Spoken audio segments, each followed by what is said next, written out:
En este primer módulo, esta primer clase, sería la primera clase del primer módulo del programa, nosotros damos lo que es la historia del acompañamiento terapéutico y específicamente la historia institucional del acompañamiento terapéutico. ¿Para qué? Porque uno dice, uy, justo la primera clase y nos vienen a contar la historia, nos vamos a quedar dormidos. No, van a ver que es una historia muy interesante y también marca en qué momento y en qué tiempo histórico justamente está el acompañamiento terapéutico en este momento, ¿sí?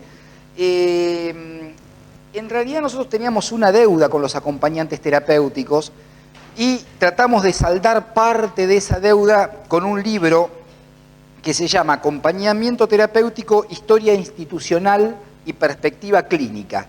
Es un libro que lo escribimos, mi nombre es Carlos Graíño, ¿sí?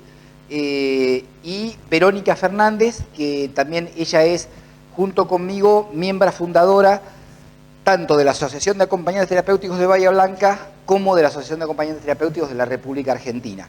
En este libro está descrito lo que es esta historia institucional que da comienzo en el año 1997 en la ciudad de Bahía Blanca, y también hay 5 casos clínicos relatados por acompañantes terapéuticos que han realizado experiencias en el acompañamiento terapéutico con diferentes patologías. Bien, vamos a comenzar un poquito entonces el tema por lo que es la historia en general. La palabra acompañante terapéutico no la inventa nadie, no tenemos un creador, como si por ejemplo nosotros dijéramos en el psicoanálisis, ¿quién creó o inventó el psicoanálisis? ¿Ustedes lo saben? Freud, exactamente. Sigmund Freud fue el creador del psicoanálisis, ¿no es cierto? Vayámonos del campo científico y decimos, bueno, ¿quién descubrió América? Colón. ¿O quién cruzó los Andes por primera vez? ¿Qué sé yo? San Martín. Bien, en el acompañamiento terapéutico no tenemos una persona. Lo que sí podríamos llegar a referir es cómo se empieza a gestar esta función o este rol, en dónde, en qué lugar. Entonces nos tenemos que remitir a Europa apenas terminada la Segunda Guerra Mundial.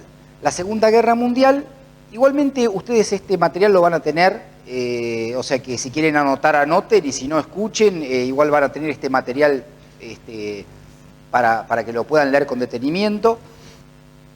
Después de la Segunda Guerra Mundial se extiende en Europa entre el año 1939 y el año 1945.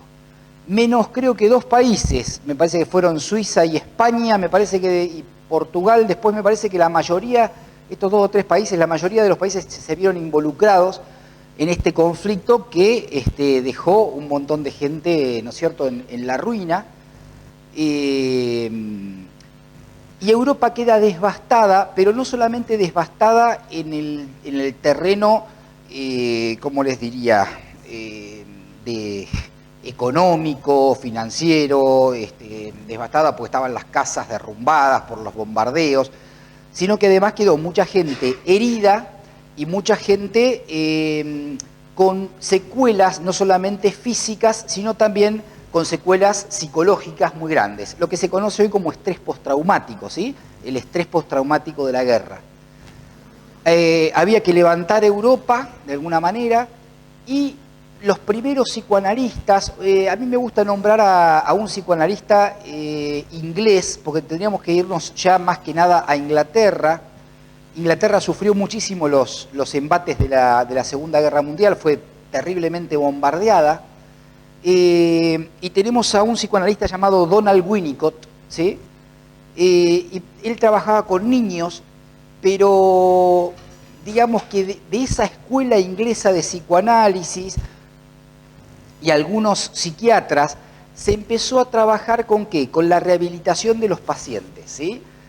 Piensen que Europa había quedado con muy pocos hombres porque habían muerto en el frente de batalla. Los pocos que quedaban, la mayoría estaban inválidos por secuelas físicas, al que no le faltaba una pierna, le faltaba un brazo, al que no tenía heridas graves. Y si no, como les decía, por estas grandes secuelas psicológicas, entonces había que acompañar a la gente a la rehabilitación lo más pronto posible para levantar el país. Y ahí empiezan a producirse los primeros movimientos en el acompañamiento terapéutico, no llamado acompañamiento terapéutico. Bien, estos movimientos, ¿cuándo van a tomar un auge importante? En la época donde podríamos denominar la época de la antipsiquiatría. Es decir, la antipsiquiatría es un movimiento que se genera también en Europa y que viene de la mano de movimientos sociales muy importantes. ¿Cuáles son estos movimientos sociales? Bueno, el más importante para tener en cuenta, o sea, como un mojón, es lo que se denomina el Mayo francés, ¿sí?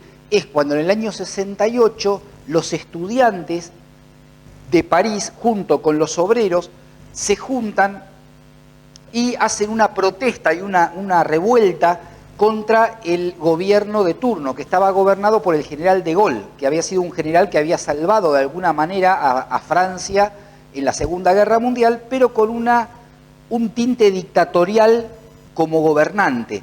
Y como que Europa estaba cansada de estos dictadores, ¿no? Se habían bancado a Hitler, se habían bancado a Mussolini, se habían bancado a un montón de dictadores y dijeron no queremos lo mismo para Europa y hacen toda esta revuelta los estudiantes y los obreros.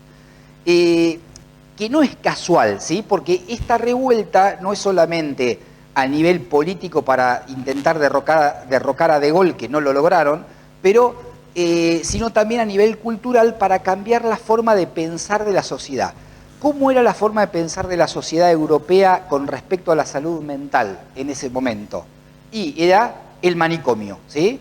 El enfermo mental estaba encerrado en un manicomio, ¿sí? Justamente el Mayo francés lo que apuntaba era ¿qué? A la libertad, en todos los planos, ¿sí? Bien. Estos movimientos de la antipsiquiatría, de poder liberar a la gente del encierro y del manicomio en lo que hace al tema de la salud mental, también empiezan a tomar un auge importante en la Argentina, ¿sí? Toman un auge importante y también estos movimientos sociales. Acuérdense que en el año 69 se produce acá también un movimiento entre estudiantes y obreros en Córdoba, la ciudad de Córdoba, que se conoció como el Cordobazo, ¿sí? ¿Era para qué? Eso le cuesta la gobernación a Lacabane, me parece que se llamaba, que era un dictador que gobernador de Córdoba, y también cae otro dictador que era el general Onganía, que había venido a la Argentina para gobernar, para quedarse 40 años según su proyecto. Por suerte, gracias al Cordobazo, no duró más de 2 o 3. Pero podríamos decir que también hay un movimiento social importante que se hereda de Europa y dice, nosotros tampoco queremos esta hegemonía de poder, ¿sí? Bueno, también en Argentina, obviamente, empieza en el Hospital Borda, que es el hospital de varones en Buenos Aires, en el Hospital Moyano, que es el hospital de mujeres en Capital Federal, empieza a haber un movimiento importante de psicoanalistas, entre ellos Enrique Pichón Rivière, que lo deben haber sentido nombrar en algún momento, y gente que pensaba justamente como Pichón Rivière desde el campo de la psicología y de la psiquiatría, y que ellos también están intentando producir una apertura del manicomio y un no a ese encierro, ¿sí? Bien. Al mismo tiempo, estos movimientos sociales que se venían produciendo, que no solamente en Europa y en América, sino en Sudamérica, sino también en Norteamérica. No se olviden que en Norteamérica está en los años 60 el movimiento hippie, ¿sí? El movimiento hippie es terriblemente aplastado y reprimido por el Estado en Estados Unidos de América.